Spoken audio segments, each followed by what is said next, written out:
Demand for retail space in Dubai's most popular malls is outweighing supply, meaning average rental rates for new leases increased by up to 70% last year.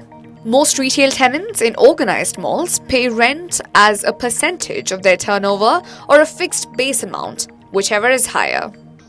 While retailers believe turnover rent is beneficial for both parties, as this means that the malls will make sure to drive footfall too, the problem arises when landlords decide to increase the percentage they take. AGBI spoke to Tapan Vaidya, CEO of Papa John's Pizza, to find out about the impact this is having on retailers. It can range from anything between 12% to as many as 20%. Now, I'm talking about traditional mall locations. If you were to go into an airport location, it could even go into late 20s or even 30s. We are not in Dubai Airport, but if we were in DXP, we could be looking at 1/3 of our sales directly going as rent. And again, then what happens is that depending on who you are as a brand, what your proposition is, how popular you are, that is what will drive your negotiation at the time of renewal with the landlord. And so finally it comes down to the landlord really wants you, he's going to have to accept your position of not increasing. But then there are certain landlords, I would name them, they simply have take it or leave it attitude. Dubai's retail space supply will grow by 1.8 million square feet this year, according to international consultancy firm Nikoliers. While this won't solve the supply shortage, especially in high-quality retail locations, landlords might be motivated by other factors when demanding higher rents. To a large extent, it is greed more than anything else, because there is no logic to asking for.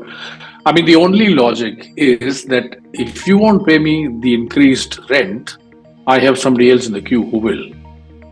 So when that kind of starts to drive your decision making, then there is little you can do.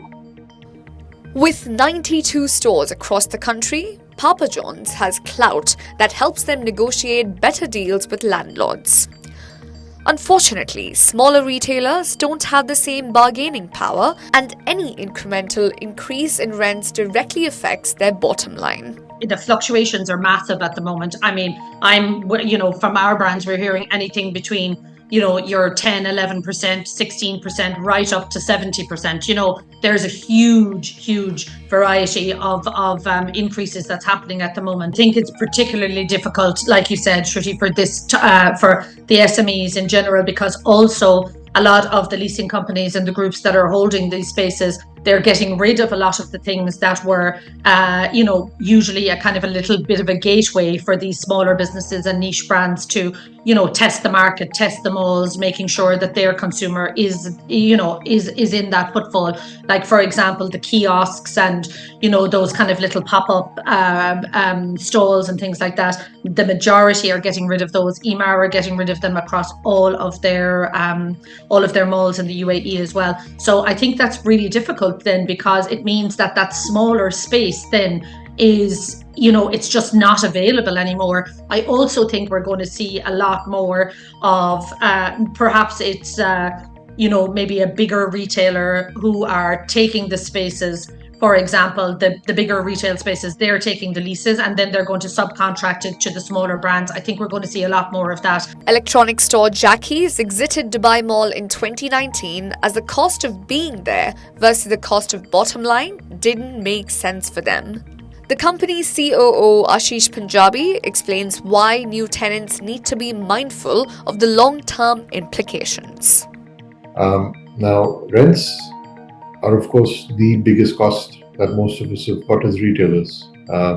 Rents and manpower.